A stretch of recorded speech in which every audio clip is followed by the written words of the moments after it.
The human mind is a hive of complexity. In all our years on this planet, as a species, we are yet to fully understand its complex nature. Questions such as why we have a conscience remain unanswered, despite the answer quite possibly existing right in our heads. Despite the fact that we as a species are yet to understand how it works, some have learned to manipulate the complex vessel. What I'm referring to is brainwashing. Brainwashing utilizes a human's innate ability to learn. Everyone can learn. Babies don't come out the womb knowing physics or maths, but what's interesting is they do come out with an innate ability to walk. I'm not saying here that a baby can walk by default, but if they simply just observe adults or any other human doing it in their development stages, they too pick up the ability to do it. There is a part of the brain that exists for that purpose, the cerebellum. So, have they been brainwashed to walk? Well, I think it's fair to say no. One definition I found, and there's a few, is that to brainwash is the process of pressurizing someone into adopting radically different beliefs by using systematic and often forcible means. When a toddler does start walking, the idea of walking is not radical at all. Rather, it is celebrated as an essential milestone. But arguably, isn't it forced on a child to walk? When toddlers don't walk, or have trouble doing it, parents try to aid them by getting pieces of equipment that literally restricts their movement in a way and teaches them the conventional way to move. In some essence, this is brainwashing, but it's not treated as such at all. Brainwashing has typically negative connotations. So where is this imaginary line drawn? What can truly be considered brainwashing? In the definition mentioned, the radical nature of what is being taught to people is part of what defines a brainwash. But isn't everyone's opinion on what is radical and what is not radical radically different? Some may feel that teaching someone about the existence of the flat earth theory is brainwashing, whereas others would believe teaching someone about the existence of the flat theory is totally okay, as long as you don't censor the other side of the argument, the round earth theory. But arguably, as someone who does a lot of work in physics myself, I am beyond certainty that the earth has to be round. It would just be physically impossible otherwise. So in my opinion, someone who thoroughly believes the earth is flat has been brainwashed to think that. But who's the brainwashed one here? Is it me, someone who feels they have irrefutable facts and logic to describe the round earth theory? Or is it the flat earther, The one who believes something like the sayings in the Bible validate their argument. In my opinion, that's impossible to answer knowing what I know now. If I was to be flown up in a spaceship and visibly see a flat Earth and still deny its existence, I would argue at that stage I am now brainwashed. The capacity to completely disregard reason in order to hold a belief that has been disproved irrefutably is undeniably a brainwash. Let's make an example. This is our current understanding of the atom. This is how we think it's made up. There is a nucleus, which is the group of mass particles, protons and neutrons, that exists in the middle of the atom.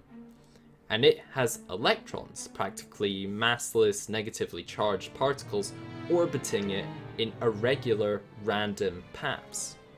We as a species have conducted numerous scientific experiments to further understand the composition and shape of the atom. And this here is what we have arrived at. However, it wasn't always like this. Before this revelation, the atom was actually believed to look like this. This is the plum pudding model, and was derived by a man named J.J. Thomson. It made sense at the time because it could explain the current findings of the atom. Thomson had learned that a negative particle had to exist within the atom through his own research, and this was the model that made most sense to him.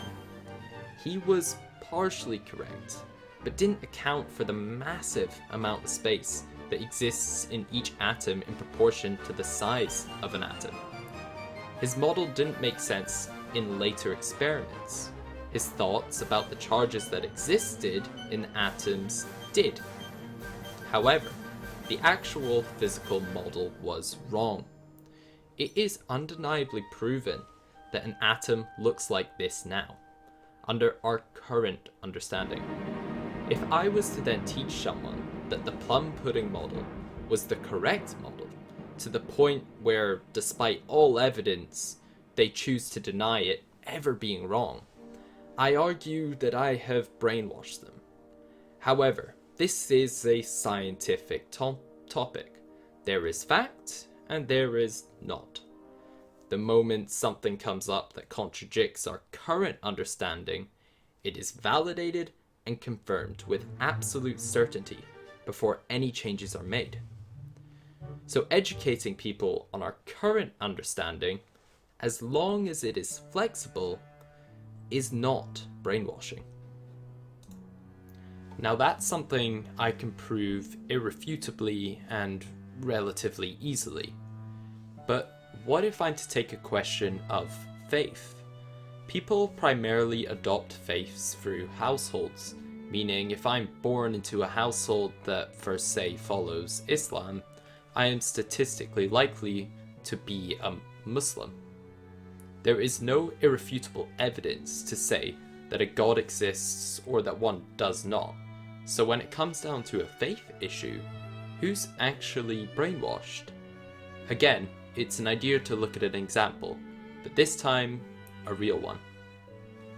Information that comes out of China is most definitely restricted, but if you're active on social media or watch the news very closely, you will have heard about the situation between the, mind my pronunciation, Uyghur Muslims and the Chinese authorities. I may cover this situation in a separate video, but for now I just want to focus on the Chinese tactics. The Chinese authorities, I will refer to them as CA because that's a mouthful, are putting these people in re-education facilities.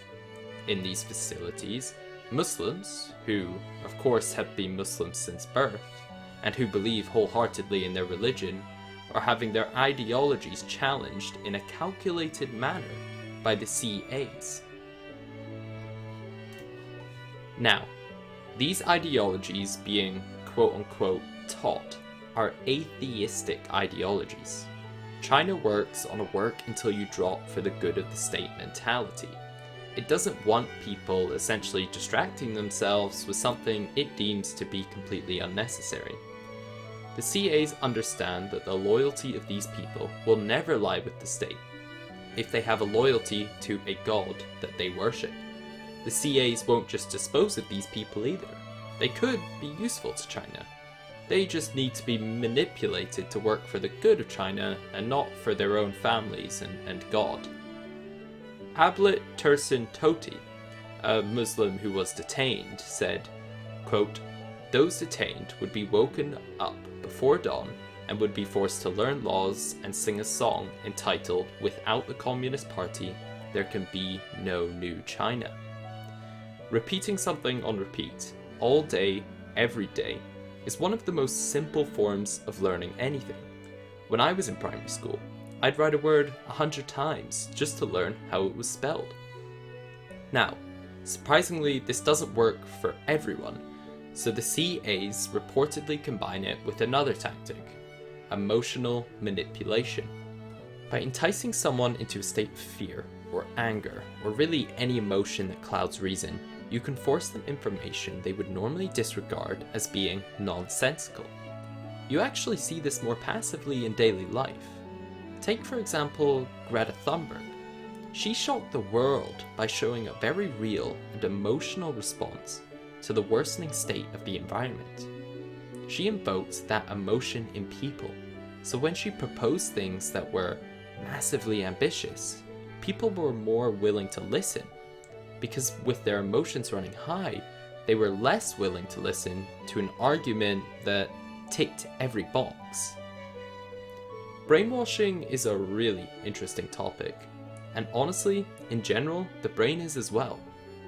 I'd love to make more videos on topics like this and others in the future. Now, I'm studying in university at the moment, and this topic has literally nothing to do with my course, meaning I cannot guarantee a decent upload schedule, like, at all. On that note, hope you enjoyed and hope this wasn't too badly described.